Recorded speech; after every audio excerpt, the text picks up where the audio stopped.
Ce qui m'est arrivé, ça peut arriver à n'importe qui. Ils m'ont pris moi parce que j'avais un drapeau palestinien, que j'étais au mauvais endroit et que voilà, ils ont voulu faire du chiffre avec moi.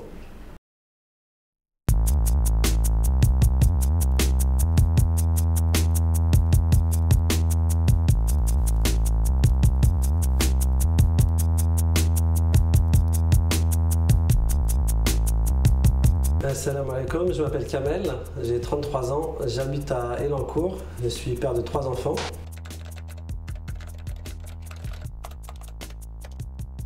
Donc j'ai participé à la manifestation du 19 juillet 2014 à Barbès. Là on manifeste tranquillement, j'avais un grand drapeau et c'était bon enfant, enfin ça se passait bien, bon, il y avait des CRS mais ça allait. Bon, pour moi la manifestation était finie en fait, je rentrais à la voiture tranquillement et j'avais un foulard que j'avais mis dans ma poche, enfin tranquille. Donc à ce moment-là il y a une charge de policiers, de policiers en civil. Donc j'ai pas entendu d'ordre d'évacuer ou quoi que ce soit, étant donné que j'étais en train de marcher et voilà. Ils ont frappé tout ce qui bougeait. Donc c'est là qu'il y a un policier qui m'a foncé dessus avec une matraque, qui m'a ordonné de courir.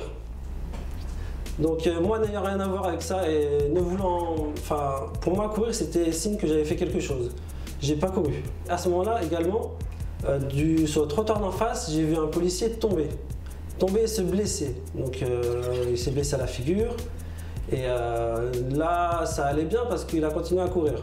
Et ensuite un autre policier est venu donc sur moi de façon très menaçante en courant, vraiment en me chargeant. J'ai eu une réaction normale, hein, humaine, j'ai couru.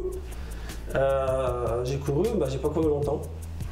Donc pendant que j'étais en train de courir, j'entends à ce moment-là des policiers dire chope-le, chope-le.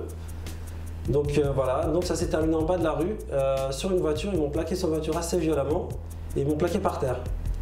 Donc là, les policiers étaient à peu près, étaient 3 ou 4 sur moi et je comprenais vraiment pas ce qui m'arrivait, c'était irréel. Donc garde à vue, donc on ne disait rien, enfin je savais pas pourquoi j'étais là. Première nuit passée là-bas, dans la nuit on m'a fait passer donc, devant l'officier de police judiciaire qui a pris ma déposition. Donc il m'a demandé ce qui s'était passé, elle a appris exactement ce qui s'était passé et à la fin de la déposition, elle me pose une question. Il dit pourquoi vous êtes allé manifester?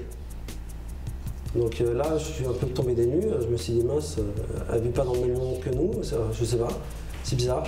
Donc voilà, donc je vais expliquer que voilà, il suffisait de regarder la télé pour voir un peu ce qui se passait en Palestine et qu'on voulait montrer qu'il fallait que ça s'arrête.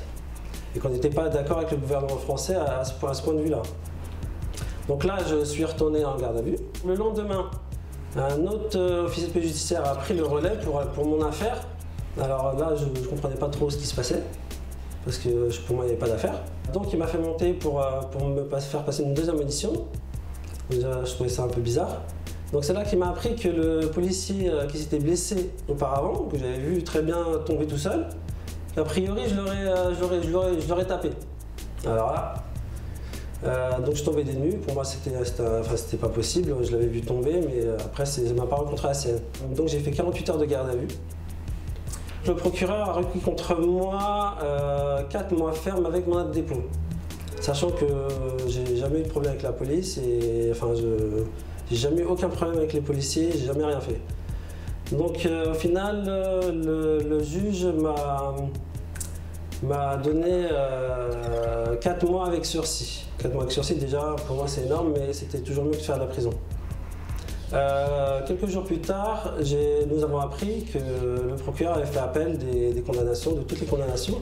Donc à ce jour, je suis en attente d'une date pour repasser en jugement.